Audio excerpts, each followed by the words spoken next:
샬롬 샬롬 샬롬 샬롬 샬롬. 하나님 사랑합니다. 여러분 주 안에서 사랑합니다. 사사기 11장 29절에서 12장 15절까지 그가 야훼께 서원하여 이르되 이 제목으로 시작을 합니다. 우리가 잘 아는 것처럼 입다가 서원을 하는 부분이 29절부터 시작됐죠. 암몬 자손의 왕이 입다가 사람을 보내어 말한 것을 듣지 아니하였더라. 그래서 입다가 서원을 합니다. 이에 여호와의 영이 입다에게 임하시매 입다가 길르앗과 므낫세를 지나 길르앗의 미스바에 이르고 길르앗의 미스바에서부터 암몬 자손으로 나아갈 때 싸우러 나가면서 그가 야훼께 서원하니 이르되 주께서 과연 암몬 자손을 내 손에 넘겨주시면 내가 암몬 자손에게서 평안히 돌아올 때 누구든지 내 집문에서 나와 나를 영접하는 그는 야훼께 돌릴 것이니 내가 그를 번제물로 드리겠나이다 하니라. 그랬는데 승리하죠. 승리하고 돌아가는데 자기 집에서 자기가 사랑하는 딸, 이 딸 하나밖에 없는 외동딸이 제일 먼저 소고를 틀면서 춤을 추고 나오는 바람에 아버지가 통곡을 하는 그런 장면이 그 이후로 쭉 펼쳐집니다. 입다가 미스바에 있는 자기 집에 이를 때 보라 그의 딸이 소고를 잡고 춤추며 나와 영접한 이는 그의 무남동녀라. 34절이죠. 입다가 이를 보고 자기 옷을 찢으며 이르되 어찌할꼬 내 딸이여 너는 나를 참담하게 하는 자요 너는 나를 괴롭게 하는 자 중에 하나로다. 내가 야훼를 향하여 입을 열었으니 능히 돌이키지 못하리로다.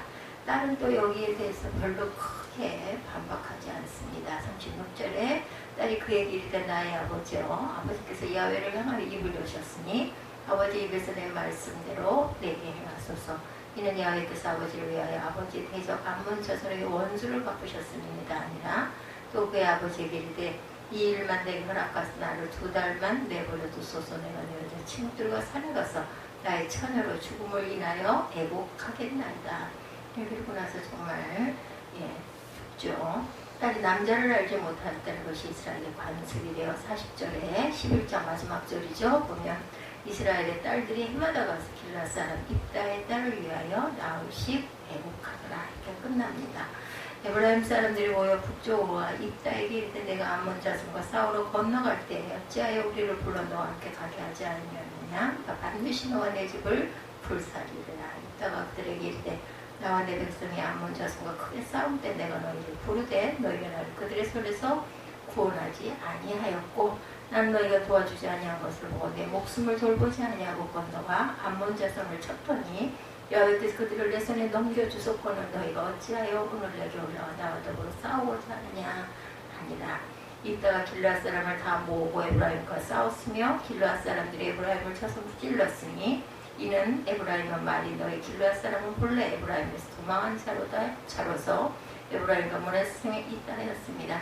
길르앗 사람이 에브라임 사람보다 앞서 요단강 나루통을 장악하고 에브라임 사람의 도망하는 자가 말하기를 청하건대 나를 건너가게 하라 하면 길르앗 사람이 그에게 묻기를 내가 에브라임 사람이냐 하여 그가 만일 아니라면 그에게 이르기를 쉿볼렛이라 바로 말하여 에브라임 사람이 그렇게 바로 말하지 못하고 쉿볼렛이라는 발음을 하면 길르앗 사람이 곧 그를 잡아서 요단강 나루통에서 죽였더라. 그때 에브라임 사람의 죽은 자가 42,000명이었더라. 그 나라 사람인지 아닌지를 알기 위해서 발음을 시켜봤죠. 그래서 7절에 보면 12장 7절에 입다가 이스라엘의 사사가 된 지 6년이라 길르앗 사람 입다가 죽음에 길르앗에 있는 그의 성읍에 장사되었더라. 입다가 6년 만에 이렇게 돌아갑니다. 자기 딸도 제물로 바쳐지죠. 서문을 잘못하는 바람에. 그 다음에는 사사 입산이 8절에 그 뒤를 이어 베들레헴의 입산 이스라엘의 사사가 되었어요. 그리고 그가 아들 30명과 딸 30명을 두었더니 그의 딸들을 밖으로 시집보냈고 아들들을 위해서는 밖에서 여자들을 30명을 데려왔더라. 그가 이스라엘의 사사가 된 지 7년 만에 또한 죽음의 베들레헴의 장사가 됩니다. 입다 다음에 입산, 그리고 입산이 죽고 나서 11절에 그 뒤를 이어 스불론 사람 엘론이 이스라엘의 사사가 되어 10년 동안 이스라엘 사사가 이걸로 끝이에요.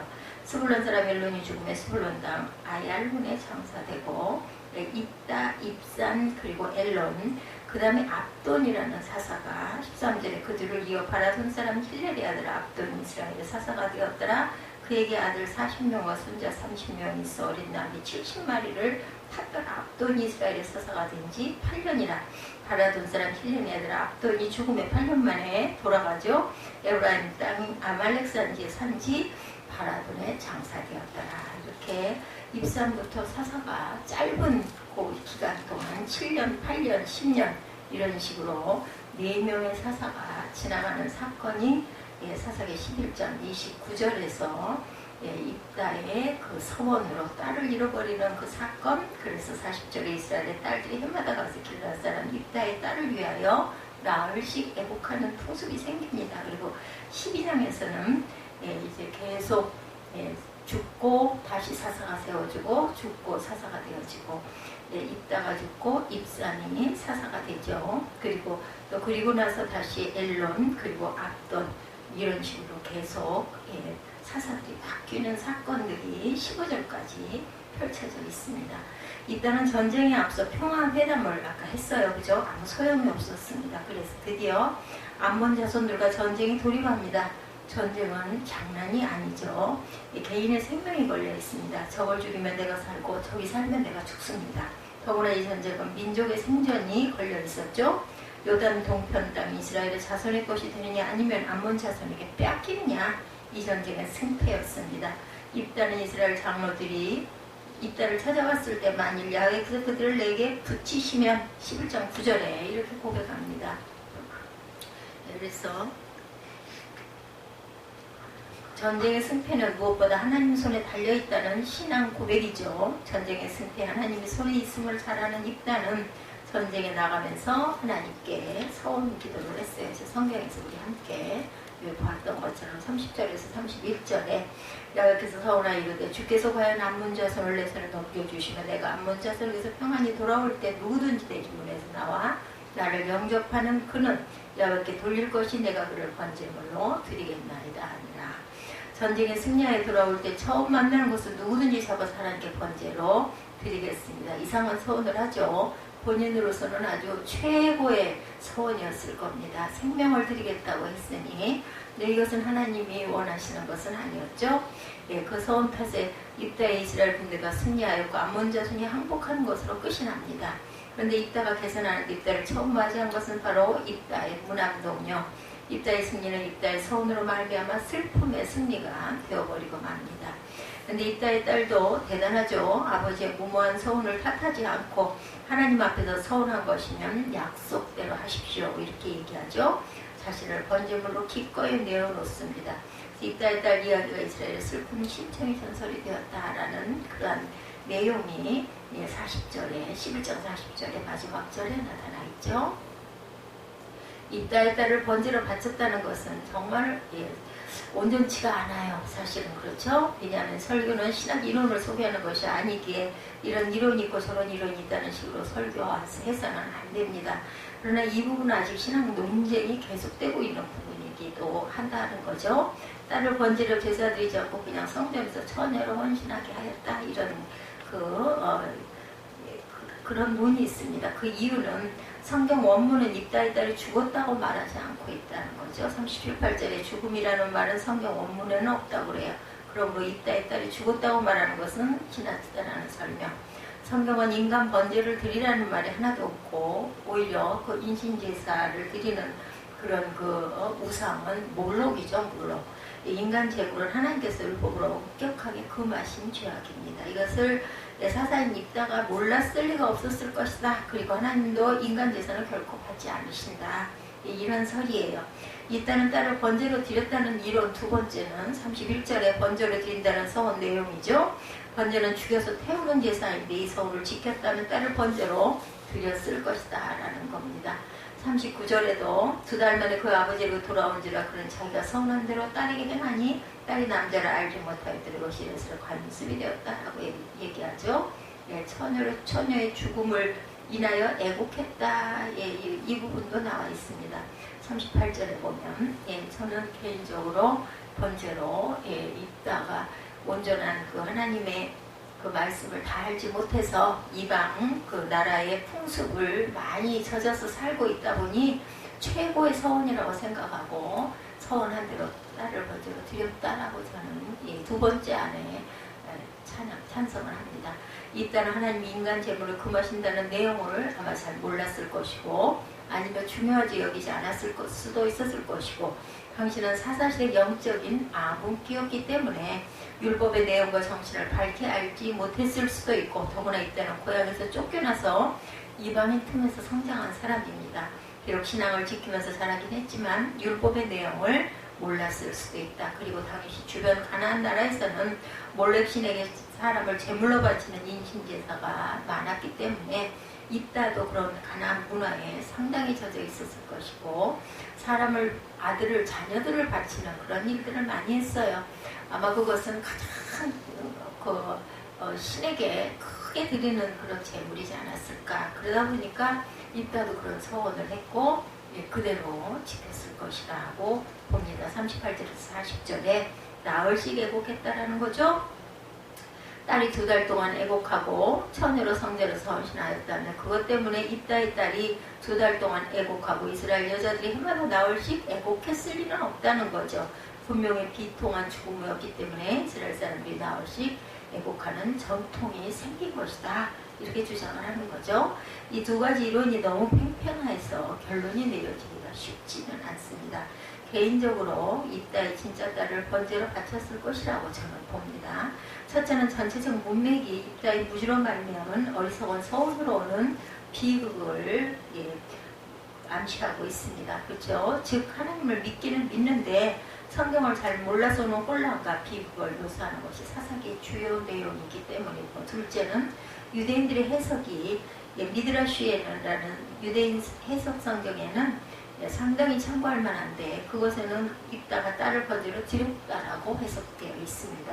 성경은 전쟁에서 입다가 승리한 내용은 간단하게 기록하고 승리 후에 일어난 서원 문제를 상세히 기록하고 있습니다. 34절에서 40절까지죠. 성경에서 입다의 서원을 왜 이렇게 기록을 했을까? 말씀이 무지에서 일어난 비극이 이렇다라는 것을 증명하는 거죠. 즉 입다의 잘못된 서원, 입다의 인생에 큰 슬픔이 되고 말았다. 이것이 성경이 말하고자 하는 핵심입니다. 서원도 우리는 온전하게 잘 알고 바르게 서원해야 되겠죠. 입다의 잘못된 서원은 왜 입다는 하나님을 잘못 알고 있었다. 전쟁의 승리를 간절히 원했기 때문에 아주 가장 큰 희생제물로 하나님의 환심을 사면 승리가 확실해질 것으로 우리도 사실은 그런 게 있죠. 어떤 커다란 문제점이 있을 때 미리 감사헌금을 많이 하거나 헌물을 드리고 또 열심히 100일 기도, 30일 기도, 21일 기도, 단일 기도 이런 식으로 기도합니다. 희생제물로 하나님의 환심을 사야겠다는 생각이 이것이 바로 이방사상인데 우상을 섬기는 사람들이 그런 식으로 자기 신의 환심을 사서 자기 소원을 이루려고 하는데 그런데 이것은 하나님을 잘못 알고 있는 것이라는 거죠. 하나님은 입다에게 이미 승리를 약속하셨어요. 그죠? 29절에 이에 여호와 영이 입다에게 임하시니 29절이죠. 입다가 길르앗과 므낫세를 지나서 길르앗의 미스바에 이르고 길르앗의 미스바에서부터 암몬 자손에게로 나아갑니다. 서운을 하지 않아도 하나님의 영이 임하셨으니까 날 이길 수 있었던 것이죠. 희생제물로 하나님의 환심을 사야겠다는 생각은 잘못된 생각이다.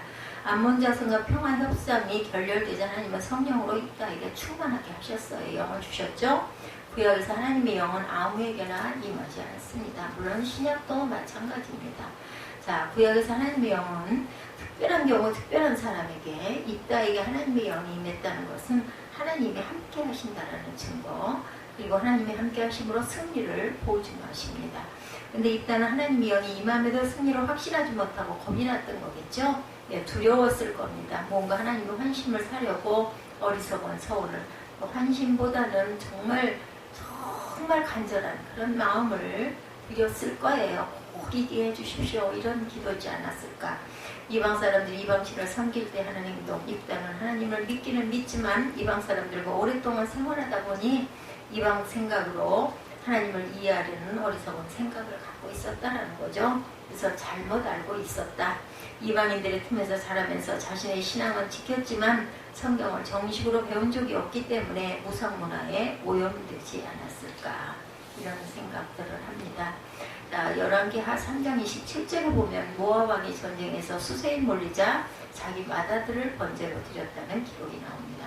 이런 인신제사를 많이 드렸던 페네키아인의 후손이 바로 유명한 카르타고 사람들이었어요. 고대 카르타고에서는 유아를 공공장소에서 제물로 바치는 관습. 우리나라에도 뭐 에밀레종 만들 때 아기를 거기에 드렸다라는 그러한 이야기가 있습니다. 이런 인신제사의 전설들은 각 나라마다 있죠. 예, 에밀레종 10,000년에도 인신제사의 문화가 있었던 것을 알 수가 있습니다. 고대 사회에서는 인간을 제물로 바치는 일들이 종종 있었다라는 것을 알 수가 있는데, 이따도 그런 문화 속에서 자라다 보니 하나님도 사람 제물을 받으시는 줄로 잘못 생각했을 것이다. 그래서 31절에 이 땅에서 오는 사람을 염두에 둔 서원인 것이 분명합니다. 혹자는 집에서 기르는 개가 이때를 먼저 반길 것을 예상하지는 않았을까 하는데, 그것은 또한 어불성설. 중동에서는 개를 애완동물로 집에서 그때 그 시대에 키우지 않았다. 그리고 개는 부정한 동물이라 제사에 절대 사용할 수 없다는 것도 이때는 알았을 것이다. 31절에서 오는 분명 자기를 반기는 첫 번째 사람을 하나님께 드리겠다는 이때의 잘못된 서원이죠. 근데 의외로 가장 먼저 반긴 사람은 자신의 가장 사랑스러운 무남동료 외딸이었다라는 거죠. 이따가 서원을 잘못하는 것을 깨달았으면 성경을 바로 알아서 고쳤으면 좋았을 것을 그러지도 못했어요. 그죠? 예, 제대로 알았더라면 하나님은 인신제들은 절대 받지 않는다는 사실을 알고 그것을 잘못된 것을 취소할 수도 있었다는 거예요. 민수기 30장에는 하나님께서 하나님께 한 서원이라도 무효시키는 절차에 대해서 가르치고 있습니다. 사람이 하는 일이다 보니까 잘못 알았을 때는 바로 잡으면 됩니다. 이따가 그 성경을 제대로 알았더라면 잘못된 서원이므로 취소할 수 있었는데, 안타깝게도 거기에 대해서는 증거가 되어 있지 않습니다. 레위 27장에 이따가 레위 27장만 제대로 알았더라도 그렇죠. 레위 27장 4절에 보면은 딸 대신에 33개를 성전에 바치는 문제는 해결이 된다고 나와 있죠. 하나님께 바치기로 한 제물이라서 사정에 따라 돈으로 바꿔서 바칠 수가 있었다는 거죠. 그런데 일단은 이런 성경 구절을 몰랐기 때문에 외동 딸을 희생제물로 어이없이 드리게 됩니다. 오늘날 신학의 문제도 세상에 오염된 신학들이 많이 있습니다. 동성애 문제가 그렇죠. 성경은 구약성경부터 신약성경에 이르기까지 일관적으로 남색, 하나님의 창조주를 거스르는 큰 죄라고 하고 있는데, 오늘날 세상 문화에 오염된 신학은 동성애가 고대시대의 지역적인 문제일 뿐 성경적으로 정당하다고 가르치기도 한다고 그러죠. 그것도 교회에서, 영국, 미국 교회에서는 이것이 바로 오염된 신학입니다. 낙태를 여성의 권리로 주장하는 성도가 또 있다면 이것도 잘못된 거죠. 세상에 오염된 신학입니다. 불륜을 사랑으로 생각하는 것도 오염된 생각입니다. 승리 이후에 이따가 암몬 족속의 침략을 하나님 은혜로 승리합니다. 그렇게 해서 이스라엘에게 평화가 왔어요. 그런데 이렇게 온 평화가 진정한 평화가 아니었다는 것이 성경의 가르침입니다. 사사기 12장은 암몬과의 불리한 전쟁에서 이때를 중심으로 해서 잘 승리해 놓고도 저질극을 일으키는 모습을 보여줍니다. 에브라임 지파의 부당한 요구가 그 후에 이어지죠. 입다가 어렵게 암몬을 물리치고 승리하자 그를 찾아온 곳은 이스라엘 민족의 축하가 아니고 에브라임 지파는 기생아들 출신인 입다가 부국 영웅이 되자 안이 곱고 배가 아팠어요. 그래서 생태집을 부리죠. 1절에 보면 12장 1절에 에브라임 사람들이 모여 북쪽으로 가서 입다에게 이르되 내가 암몬 자손과 싸우러 건너갈 때 어째서 우리를 불러서 너와 함께 가게 하지 않았느냐, 이렇게 트집을 잡습니다. 이에 비슷한 일이 기드온 때도 있었죠. 기드온이 미디안 침략군을 무찌르자 그들은 기드온에게 와서 같은 말로 따졌습니다. 근데 그때 기드온은 미디안을 좋은 말로 달래죠. 사사기 8장 2절에 보면 나 이제 행한 일이 너희에 한 것이 비교되겠느냐, 에브라임은 끝물 포도가 아비에셀의 만물 포도보다 낫지 아니하냐. 근데 집으로 개 못 준다고 에브라임은 또 입다에게 말도 안 되는 항의를 하는 것이죠. 왜 그렇게 따지는가? 전리품 때문이었습니다. 전리품을 왕창 챙기고 싶었는데 입다가 안 불러줘서 요단강 건너 입다가 먹는 곳까지 따지러 간 거죠. 뭐 도와줄 수 있었는데 왜 얘기를 안 해서 이게 아니라 거기서 챙기고 싶은 그러한 그 전리품 이것을 못 가져서 입다의 답변과 조치가 2절에서 7절에 이어지죠. 에브라임 지파의 택도 아닌 항의 입다는 에브라임 지파의 잘못을 지적합니다. 입다는 에브라임 지파를 안 부른 것이 아니라 원조를 요청해도 못 들은 척 응하지 않았지 않았느냐. 입다가 그들에게 이르되 2절이죠. 나와 내 백성이 암몬 자손과 크게 싸울 때 내가 너희를 부르되 너희가 나를 그들의 손에서 구원하지 아니한 고로 그렇게 기회만 보다가 이제 입다가 승리하니 왜 안 불렀냐고 따졌다라는 거죠. 그리고 에브라임 지파의 너 말이 너무나 심했습니다. 입다는 잘못된 서울을 지킨다. 딸을 번제로까지 불살랐는데 에브라임이 와서 우리가 반드시 너와 내 집을 불사르리라고 말하며 입다의 아픈 곳을 찔렀으니 입다가 곱게 반응할 리는 없었겠죠. 그래서 입다는 과거 기드온이 했던 것처럼 에브라임을 달래지 않고 전쟁을 치릅니다. 내전이 일어나고 만 거죠. 이 내전에서 엄청난 피해를 봅니다. 내전에서 에브라임 패하고 입다가 승리합니다. 그렇지만 결과를 보면 에브라임 지파의 죽은 자만 42,000명이었지만 6절에 엄청난 피해가 옵니다. 에브라임 지파의 성인 남자는 거의 다 죽은 것이 아닌가 생각이 되죠. 같은 동족끼리 싸웠으니까 이거는 정말 대단한 그 남자들이 이렇게 없는 거는 큰 피해입니다. 그런데 길르앗 사람들이 전쟁에서 패해서 도망가는 에브라임 지파 사람들을 요단강 나루토 길목을 지키고 있다가 골라내는데 발음을 가지고 골라내죠. 경상도 사람이 쌀을 발음을 잘못하고 살이라고 하는 것처럼 이 사람들도 쉿볼렛, 홍수, 강이라는 뜻이죠. 바로 하지 못하고 쉿볼렛이라고 발음을 하면 우리 지파 사람이 아니야 하고 죽였다는 거죠. 쌍시역 발음만 할 줄 아는 에브라임 사람들을 구별하여 죽였다는 이야기입니다. 발음 하나 잘못하면 목숨을 잃는 사태가 이스라엘 땅 거룩한 하나님의 땅에서 이루어집니다. 이 내전이 주는 교훈은 기회주의자 에브라임에 대한 심판입니다. 에브라임 지파는 기회주의자들이었죠. 전쟁할 때 힘을 모아서 동참하려고 하지 않고 눈치 보다가 승전 잔치 자리에 숟가락 하나 얹어 놓으려고 하는 기회주의자들이었다. 그러나 그들은 사람을 잘못 봤어요. 입다는 기드온처럼 소심한 사람, 평화주의자, 말로 문제를 해결하는 사람이 아니었다. 기회주의자, 거짓을 일삼는 자들과 함께할 생각이 없다는 것이 입다의 단호한 의지였습니다. 더구나 딸을 잃어버린 훈이 얼마나 악에 바쳤겠죠. 봐줄 생각이 없었을 겁니다. 에브라임이 잘못된 요구는 전쟁을 통해서라도 깨어버리는 게 입다의 성격이었다. 그러니까 아주 굉장히 대쪽 같은 사람이에요. 서운한 거, 딸을 번제로 바치는 거라도 곧 드려야 되는 거고 잘못된 부분에 대해서는 절대로 타협을 하지 않는 그런 입다였을 것이다. 하나님은 입다를 통해서 기회주의자들 에브라임 지파를 통렬하게 심판해버립니다. 하나님의 일은 기회주의적으로 눈치를 보아서는 절대로 안 된다는 거죠. 하나님이 맡기신 일은 눈치를 살필 것이 아니라 마음과 시간과 열정을 다해서 나의 최선을 다하는 것이 하나님 백성의 마땅한 자세입니다. 두 번째, 같은 하나님 백성을 더 혹독하게 처벌하는 입다입니다. 입다는 에브라임 백성을 이방인을 대할 때보다 더 가혹하게 대합니다. 발음 하나 차이를 악착같이 가려내 에브라임 지파를 혹독하게 처벌하고 맙니다. 입다는 어려운 환경에서 살아면서도 자신의 신앙을 지켜낸 영웅이지만 전쟁 승리 후에 여러 가지 일들은 그의 신앙이 이방 사상에 오염된 까닭에 여러 가지 피해를 가져왔다는 것을 보여줍니다. 외동딸을 희생시키고 말았고 에브라임 지파를 거의 망하게 하고 맙니다. 같은 동족인데 고명딸이 희생된 이유는 오염된 신학, 하나님을 잘못 알고 있었고 성경을 잘 알지 못했다.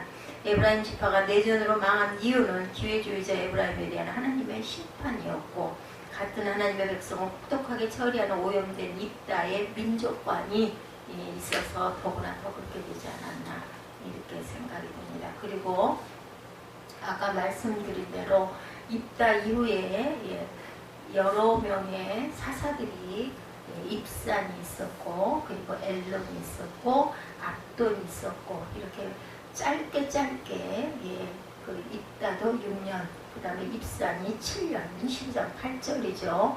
엘론이 10년 그리고 압돈이 8년 13절에 기록되어 있습니다. 이런 식으로 4명의 사사가 입다부터 4명의 사사가 12장을 통해서 거쳐가는 그런 사건들이 일어납니다.